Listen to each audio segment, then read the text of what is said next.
আমার সন্তান হয় না, আর তার জন্য রোজ শাশুড়ির অপমান সহ্য করতে হয়। একদিন সন্তানের জন্য শ্বশুর আব্বা একটি পুরাতন নীরব বাড়িতে নিয়ে আমার সাথে যা করলো তা শুনলে তোমরা চমকে যাবে। তাহলে আসল ঘটনাটি শুরু করি।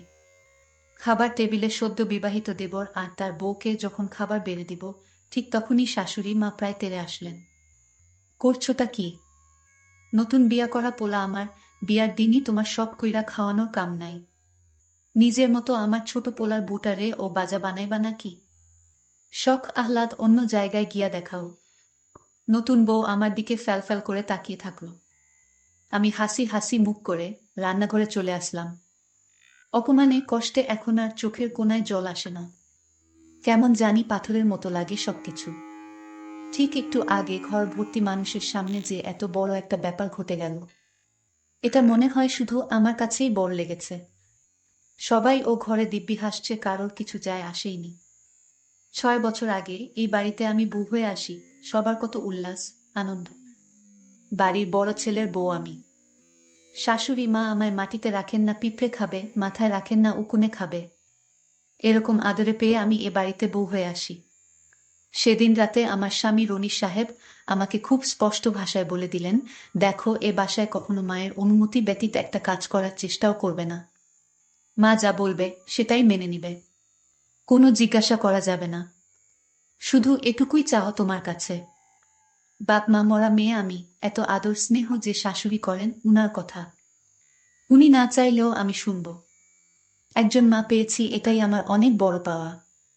প্রথম প্রথম সবকিছুই বেশ ভালো লাগছিল। বছর তিনেক পর যখন সবাই বারবার বলছিলেন সন্তান নেবার কথা, তখন আমরা দুজনেই বেশ চেষ্টা করছিলাম সন্তান নেয়ার। কোনোভাবেই আমি সন্তান হচ্ছিল না। শুরুর দিকে সবাই বেশ সান্ত্বনা দিলেও শাশুড়ি মা একটু একটু করে রোজ কথা শোনাতে লাগলেন।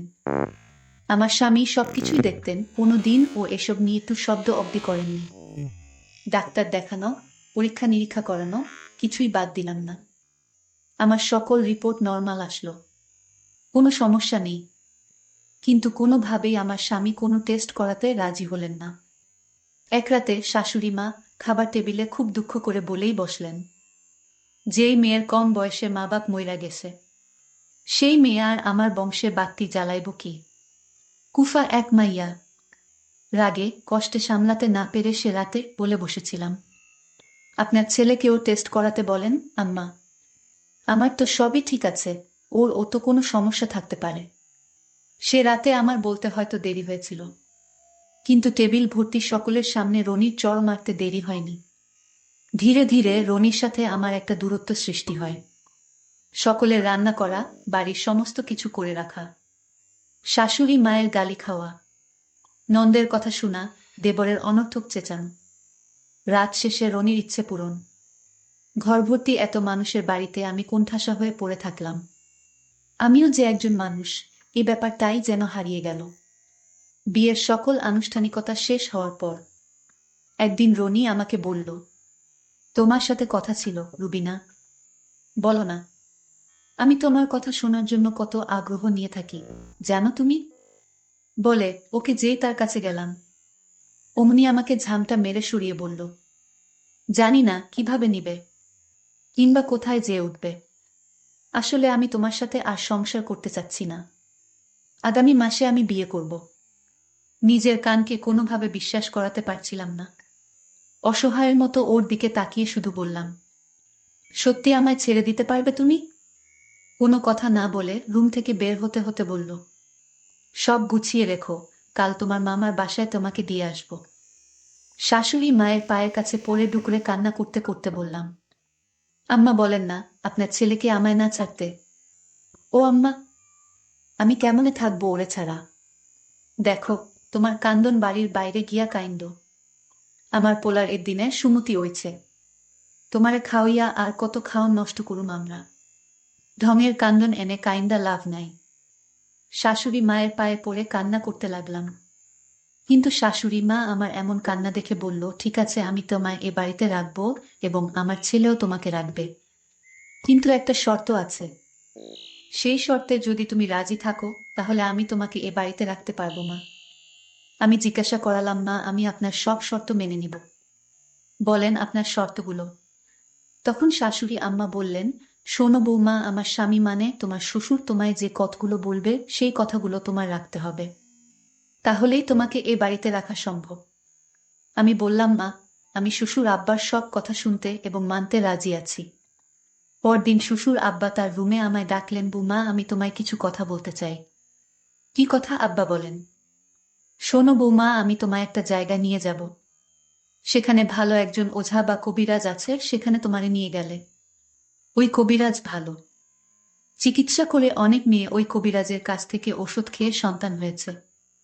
এটা ছিল সুরের সম্পূর্ণ মিথ্যা কথা, এটা আমি কিছু বুঝতে পারি। কিন্তু সংসার বাঁচানোর জন্য তো আমার শ্বশুরের কথা শুনতেই হবে। আমি তখন শ্বশুর আব্বাকে বললাম, সমস্যা তো আমার না, আপনার ছেলের। তাহলে আমাকে চিকিৎসার কথা বলছেন কেন?